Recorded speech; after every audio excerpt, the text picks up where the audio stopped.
Thanks for inviting us in. It's now 6 o'clock. It's more than a pit stop. I mean, this is a road trip mecca for a lot of people. And Indiana's first ever Buc-ee's is probably coming to Greenwood. South of Indianapolis, Jenny Renovich explains how Greenwood landed the deal and why everyone's not happy about it. From hot brisket to beaver nuggets, pristine bathrooms to mascot merch, people lose their minds over Buc-ee's, a massive travel center with rows of gas pumps seen as the ultimate road trip pit stop. Now Buc-ee's is banking on Greenwood for its next location, an $85 million project here at the southeast corner of Wurtsville Road and I-65.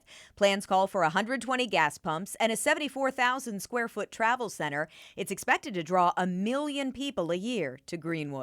They came to us. We did not go to them. I know that we had been in competition with another city to the north, but I was glad when they called us back. The proposal's 3 years in the making, and it was a secret at first, kept even from city leaders. Something big's coming. It's popular. It's well known in the South. You know, there were hints dropped. They didn't say brisket, but had they said brisket, we would have known for sure. Buc-ee's isn't a done deal yet. They still have to get land rezoned, infrastructure plans worked out, build trails connecting to the sports park. If approved, it could open in 2028. All in all, it's going to be a big benefit for the community. But not everyone's going bonkers over Buc-ee's. Some are worried about the traffic impact here in Greenwood. We don't want Buc-ee. That's Deanne. She is not happy. It is going to triple this traffic. Pulled over to stop and tell us so. I have the picture of the sunset that I look at every night, and now there's going to be a big beaver eclipse taking that over. Her family's farmhouse is down the road, says Buc-ee's doesn't fit here. You're making Greenwood trashy. You're talking about a big beaver with brisket and fried corn puffs. That's embarrassing. It's like the Midwestern obese clan wants to go run for corn puffs and brisket. As for traffic concerns, the city says there are plans for a roundabout at Wurtsville and Collins Roads and a new dedicated lane off the interstate just for Buc-ee's. Mayor Myers plans to take it. He's never been to a Buc-ee's. I'm excited, and I'm hungry, and I want to try their brisket. Now he might in his own backyard. In Greenwood, Jenny Renovich, 13 News. A first step vote originally set for tonight for the Greenwood Plan Commission now getting continued at the request of Buc-ee's. That's now expected to happen in mid-July. Now, Buc-ee's just happens to be the latest in a string of high-profile C-stores coming to Indiana. Think of other announcements. We're talking Wawa and Sheetz. Economist Kyle Anderson with the Kelley School of Business told us today those new convenience stores will put pressure on existing businesses right here in our state. It is a very competitive market, and people will stop where it's convenient. They're obviously very price sensitive when we shop for gas, but also want that quality experience of clean bathrooms and good food options. And I think people value those very much. Anderson went on to tell us they'll also compete with chain restaurants like Starbucks and Dunkin' Donuts. Anywhere you can get a drive-through. Well, just in the last half hour, Governor Mike Braun announced a new chair of the Indiana Utility Regulatory Commission. Andy Zay had just started in the role earlier this year.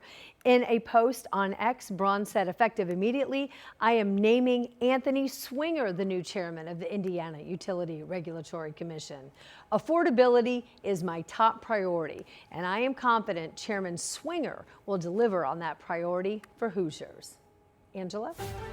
Anne-Marie, severe storms yesterday, so for some across central Indiana, the cleanup is underway, and it's been a busy couple of weeks in terms of severe weather. I do want to take you into the eastern part of the state where we still have a thick cloud deck over Connorsville and a little bit of drizzle. Similar setup, lots of clouds as we take you into Bloomington and the IU campus. Out and about this evening, still may run into a little bit of drizzle. Evening temperatures will be in the 60s, and then as we head into the overnight hours, expecting lows in the 50s. Come on downtown, cheer on our fever. As mentioned, evening temperatures in the 60s, clouds, that's an 8 o'clock tip, and a little bit of drizzle. Patchy fog is the weather issue early tomorrow ahead of finally some sunshine tomorrow afternoon and highs near 80. All right, Angela, thanks so much. In the courtroom, the trial is now underway for an Indianapolis mom who's accused of murdering her 5-year-old daughter by not feeding her.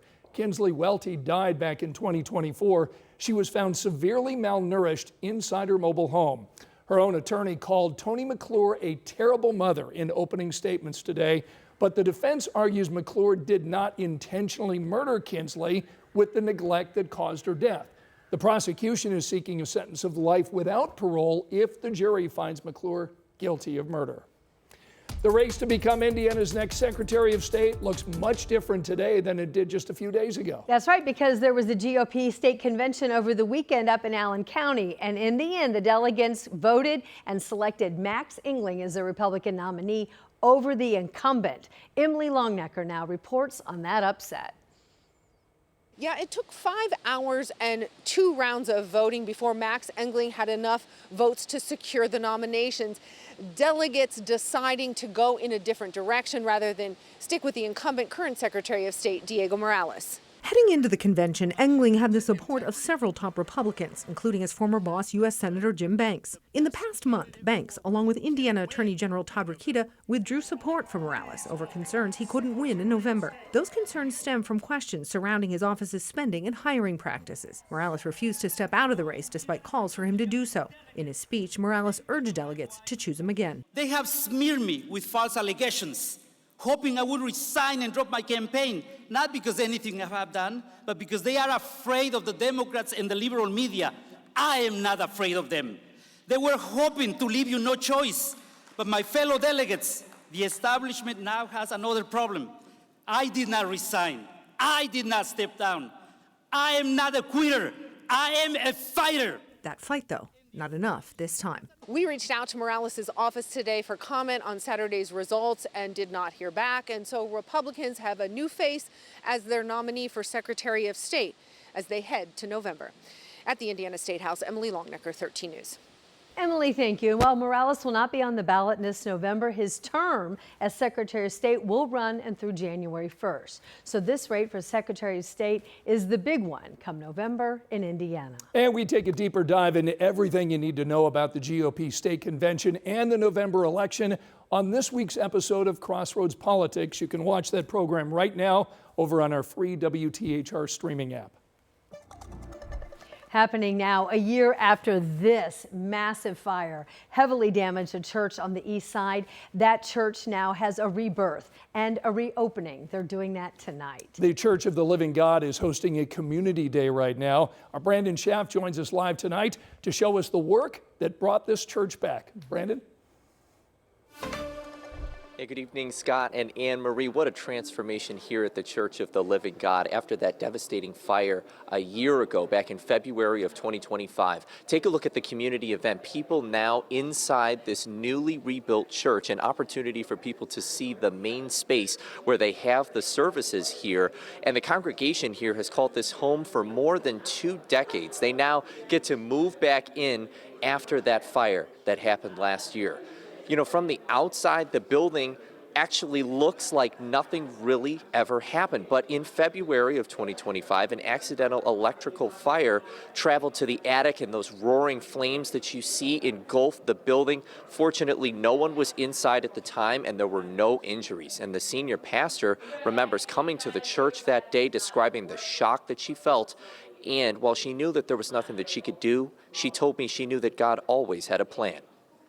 Even though we was displaced from this place, he gave us a temporary home to worship. And everybody's excited. Not only excited because it's a new building, but excited about what God has done. During the church's rebuild, the congregation actually found a temporary home over at a local Baptist church, and now they're back out here. It cost more than $1 million to do this full rebuild, and you can certainly see the results of that right here in the main area of the church. As this community event continues all the way through 8 p.m. tonight, and they have their first service here tomorrow morning at 9:30. We'll send it back to you.